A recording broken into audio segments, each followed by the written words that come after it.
we can get into the negatives, but what are your positives on tracking and the Yeah. whole idea of tracking? Yeah, I think that like as humans, we're pretty emotional, and it's been proven that we tend to remember like peak events. So when things were at the very best or the very worst. And we also remember like how things ended. So like the most recent experience that we had. And sometimes we have a hard time remembering things in the middle and what they were actually like over the like bigger picture.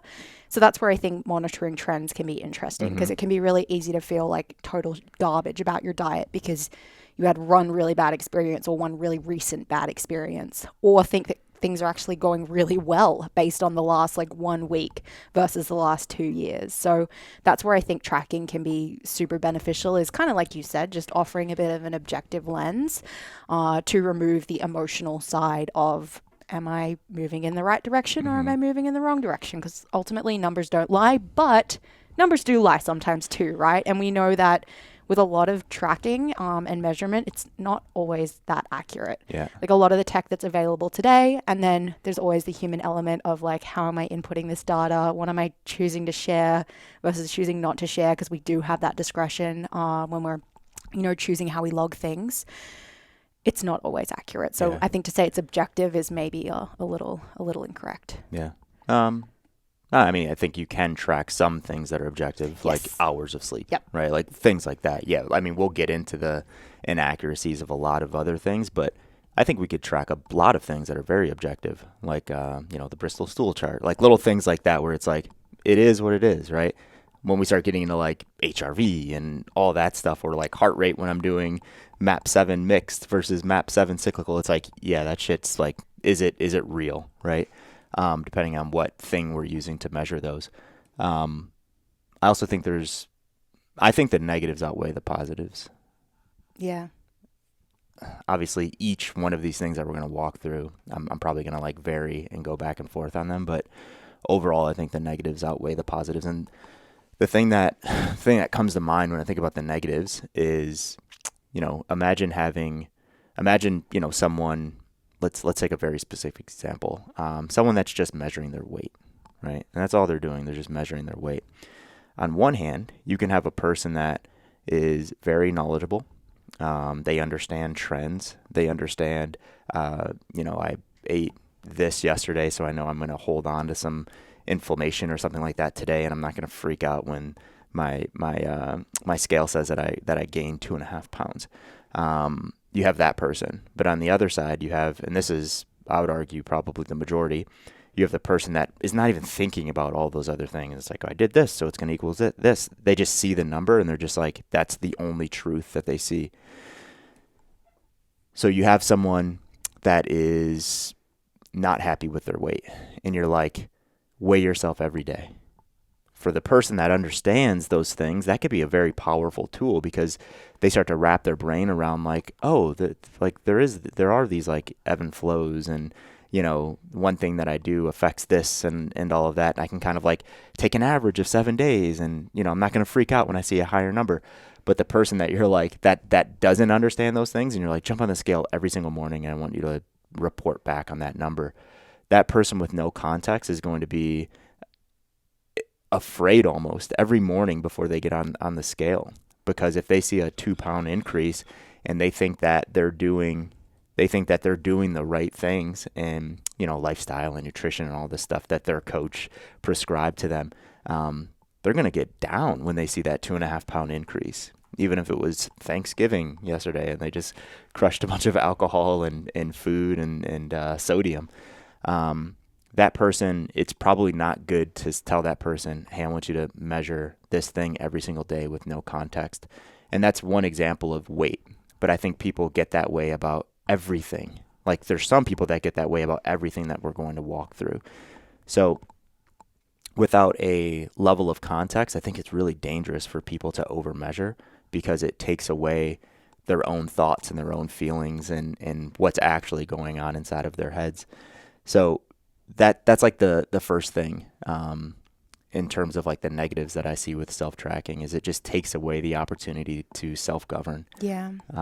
It takes away the opportunity to wake up, feel like, oh man, I might be like 6 out of 10 on the energy scale, but it's like, let me look at my my watch and it's like I'm tracking HRV and it's like, oh my gosh, my watch just told me I'm a 2 out of 10 on the energy scale, right? So what does that mean? What do I do with that information? Should I shut it down? I think it takes away that opportunity to self-govern oneself. Did you have something to say on that? I just completely agree. I mean, we talk all the time about autonomy being the end goal for our clients and for our coaches to be able to develop in their clients. And for a lot of wearables and tracking devices and things like that, you are almost removing the autonomy to make the decision and self-perceive like how you feel in that given moment. So, yeah, I do think that in some ways, for the right person at the right time, they can enhance autonomy, they can enhance results, they can be a great thing. But for a lot of people, again, it just causes that like paralysis by Yeah. analysis, or crap, I'm just going to believe what this thing tells me and not Mm-hmm. go with how I actually feel in the moment. Yeah, and even for the person that's in the know, an overabundance of information can cause stress and frustration. Because if you're tracking everything that we're going to talk through today, and you're like well intended, you're like, I'm going to take this information, I'm just like completely refining, and they get to that point of like they're just like, gosh, I'm tracking 15 data points. I don't know what to do with any of them. And then they're just overwhelmed and they're really frustrated and they take this thing off, they throw it away. They're like, I'll never fucking touch that thing again, right? So I think it can cause that with even the person that is in the know.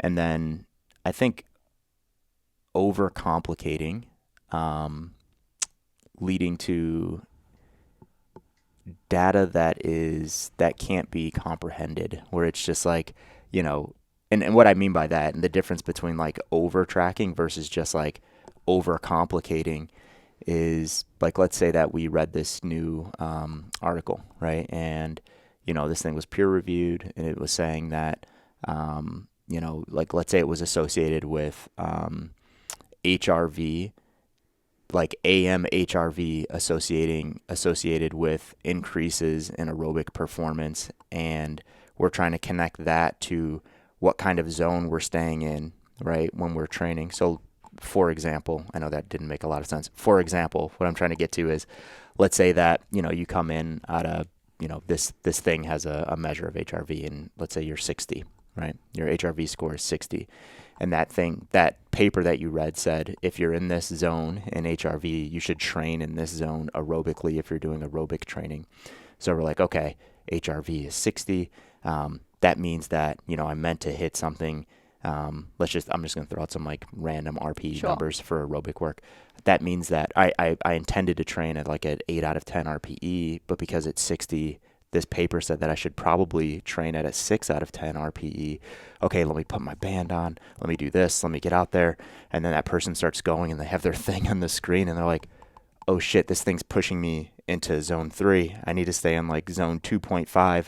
And they're just like playing this game instead of just like training. You know what I mean? So too much data overload can just overcomplicate the process where, gosh, we're just so complex in terms of how we adapt to work, how we recover from that work, so on and so forth. And I think it's great to just, keep learning and keep your head in papers and stuff like that and keep up with the latest research. But does that research actually correlate with you and your circumstances exactly? I don't have the answer to that. I don't know. But I think some people live so much in that world and they forget to just self-assess and say, how do I feel, right? I'm like at minute 5 of minute 20 of an aerobic session, just like, how do I feel? Is this a good pace for me today based on the intentions of this training session? And I think if more people just ask that question while they train instead of looking at screens and Apple Watches and HRVs and all that stuff, I think that we'd be a lot better off, and that person would probably reach their goals faster. Yeah. Well, last thing to add to that is there's so many variables that Mm-hmm. could be affecting for the example of what zone someone should train at. Like, is it HRV that makes that decision, or are there other factors that could Mm-hmm. also be influencing what zone you then go ahead and train at? So, like you said, information overload, and who's to say that this one marker is the one that we should follow? What if other things have been adjusted? Yeah, I don't even think it's what if. I think it is, right? Mm-hmm. It definitely is. And the markers that you need to look at, or that are going to influence 90% of your training session and your ability to adapt to that training session, that marker is going to be different for me, you know? So it's like, and I'm not throwing my hands up and saying like, fuck it, don't worry about science, don't worry about anything, just go and like self-regulate.